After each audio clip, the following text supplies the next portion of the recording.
স্বাগত ডিবিসি সংবাদে আপনাদের সাথে আছে হিমাদ্রি রাহা। এবার জানাবো খবরের বিস্তারিত। কমিশনের লক্ষ্য অনুযায়ী জুলাইয়ের মধ্যে জুলাই সনদ প্রকাশ করা সম্ভব বলে মনে করেন জাতীয় ঐকমত্য কমিশনের সহসভাপতি ডক্টর আলী রিয়াজ। বৈঠক শুরুর বক্তব্যে তিনি আরো বলেন, জাতীয় স্বার্থে ঐকমত্যে পৌঁছাতে দলগুলোকে ছাড় দেওয়ার মানসিকতা থাকতে হবে। রাজধানীর ফরেন সার্ভিস একাডেমিতে রাজনৈতিক দলগুলোর সঙ্গে ঐকমত্য কমিশনের বৈঠক চলছে। সংবিধানের ৭০ অনুচ্ছেদ সংশোধন এবং দ্বিকক্ষ বিশিষ্ট আইনসভার বিষয়ে রাজনৈতিক দলগুলোর কাছ থেকে চূড়ান্ত মতামত দেবে কমিশন। এছাড়া এই ধাপের আলোচনায় নির্বাচনী এলাকার সীমানা নতুন করে নির্ধারণের ব্যাপারেও চূড়ান্ত সমঝোতায় পৌঁছাতে চায় কমিশন। বৈঠকে বিএনপি সহ ৩০টি রাজনৈতিক দল অংশ নিয়েছে। এই বৈঠক চলবে ১৯শে জুন পর্যন্ত। কমিশনের লক্ষ্য অনুযায়ী জুলাইয়ের মধ্যে জুলাই সনদ প্রকাশ করা সম্ভব বলে মনে করেন জাতীয় ঐকমত্য কমিশনের সহসভাপতি ডক্টর আলী রিয়াজ।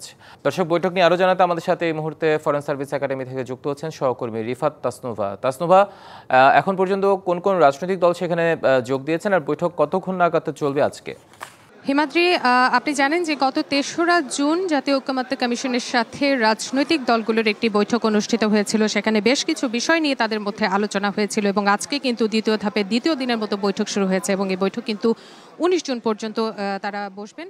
আজকে আপনাদেরকে একটু বলে রাখি যে সকাল ১০টা থেকেই কিন্তু বিভিন্ন দলের যারা প্রতিনিধি রয়েছেন তারা আসতে শুরু করেছেন এবং বিএনপি সহ অন্যান্য বিভিন্ন দলের প্রতিনিধিদের আমরা এখানে দেখতে পেয়েছি এবং প্রারম্ভিক একটি সূচনা বক্তব্য কিন্তু দিয়েছেন ঐকমত্য কমিশনের সহসভাপতি আলী রিয়াজ। তিনি বিভিন্ন বিষয় এখানে বলেছেন। এখানে যে বিষয়টি তিনি বলেছেন, জুলাইয়ের মধ্যে জুলাই সনদ দেওয়ার বিষয়টি তিনি বলেছেন এবং একই সাথে তিনি বলেছেন যে আলোচনার মাধ্যমে হয়তো সব দলের সাথে সব বিষয়ে একমত হওয়া সম্ভব হবে না, কিন্তু জাতীয় স্বার্থে এবং রাষ্ট্রীয় স্বার্থ বিবেচনা করে কিছু বিষয়ে দলগুলোকে ছাড় দেওয়ার একটি অনুরোধ তিনি করেছেন এবং এখন বিভিন্ন বিষয় নিয়ে তারা আলোচনায় বসেছেন। আমরা বাহিরে অপেক্ষা করছি, হয়তো আলোচনা তাদের শেষ হলে একটি ব্রিফিং করা হবে এবং সেই ব্রিফিংয়ের মাধ্যমে আমরা পরবর্তী কী বিষয় নিয়ে আসলে তাদের মধ্যে আলোচনা হয়েছে সেই বিষয়গুলো আমরা জানতে পারবো। এবং একটি বিষয় বলে রাখি, আপনি জানতে চেয়েছেন কতক্ষণ এই মিটিং চলবে। আসলে কতক্ষণ এই আলোচনা চলবে বলাটা খুবই দুষ্কর। আমরা আশা করছি ২-৩ ঘন্টাও এখানে লেগে যেতে পারে এই ব্রিফিং, তাদের এই ব্রিফিং করতে করতে, অর্থাৎ পুরো বিষয়টি সম্পর্কে আমাদের জানাতে। তবে যতটুকু আমরা কিছু বিষয় আমরা এখানে জানতে পেরেছি যে বৈঠকে সংবিধানের ৭০ নম্বর অনুচ্ছেদ এই বিষয়টি নিয়ে কথা বলা হবে এবং স্থায়ী কমিটির যে সভাপতি মনোনয়ন সেই বিষয়টি নিয়ে আলোচনা হবে। একই সাথে নারী প্রতিনিধিত্ব এই বিষয়গুলো নিয়ে আলোচনা হবে এবং আলোচনা করা হবে প্রধান বিচারপতি নিয়োগের বিষয়টি নিয়ে। এর বাইরে আসলে বিভিন্ন বিষয় হয়তো আলোচনায় আসতে পারে, তবে কি বিষয় নিয়ে আসলে তাদের মধ্যে আলোচনা হয়েছে ব্রিফিংয়ের মাধ্যমে আমরা আপনাদেরকে জানিয়ে দিতে পারবো। তো হিমাদ্রি, এই কিন্তু ছিল আমার কাছে এখান থেকে ফরেন সার্ভিস একাডেমি থেকে সবশেষ খবরাখবর। তাসনুভা, আপনাকে ধন্যবাদ যুক্ত হওয়ার জন্য। ইরান ইসরায়েলে চলছে ক্ষেপণাস্ত্র হামলা, সাইরেনের সতর্ক সংকেতে দিশেহারা মানুষ। এমন পরিস্থিতিতে ইসরায়েলকে থামতে মার্কিন হস্তক্ষেপ চেয়েছে ইরান, আর ইরানের রাজধানী তেহরান অবিলম্বে খালি করতে হুঁশিয়ারি দিয়েছেন প্রেসিডেন্ট ডোনাল্ড ট্রাম্প। মধ্যপ্রাচ্যে উত্তেজনার কারণে G7 সম্মেলন থেকে আগেই ফিরে এই হুঁশিয়ারি দেন ট্রাম্প।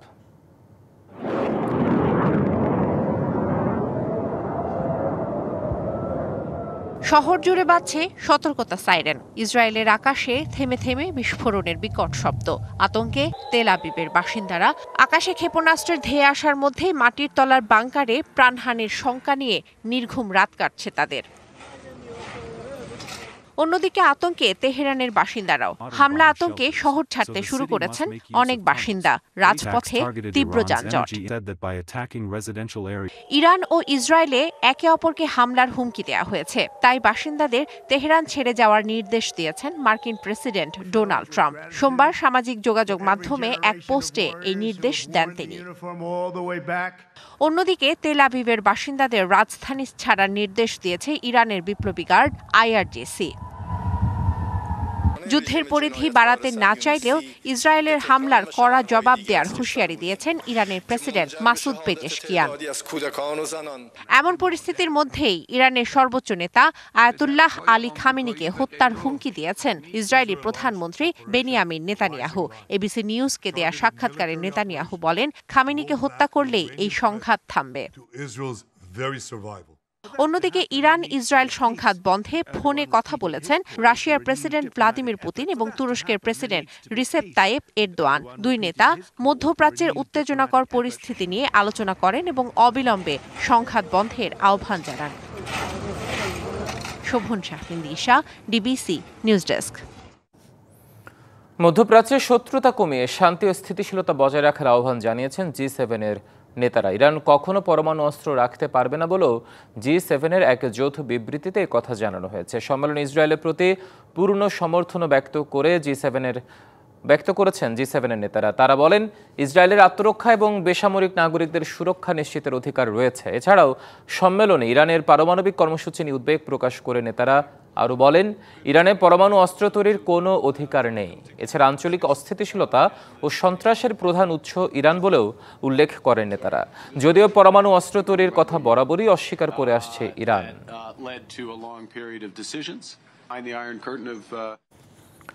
ইরান ইসরায়েল যুদ্ধের কারণে বৈশ্বিক বাজারে জ্বালানির দাম অতিরিক্ত বাড়লে দেশের অর্থনীতিতে বিরূপ প্রভাব পড়বে। কারণ বৈদেশিক মুদ্রার রিজার্ভ তুলনামূলক কম থাকায় বাড়তি মূল্যে জ্বালানি কেনার সামর্থ্য সরকারের নেই, এমনটাই মনে করছেন বিশ্লেষকরা।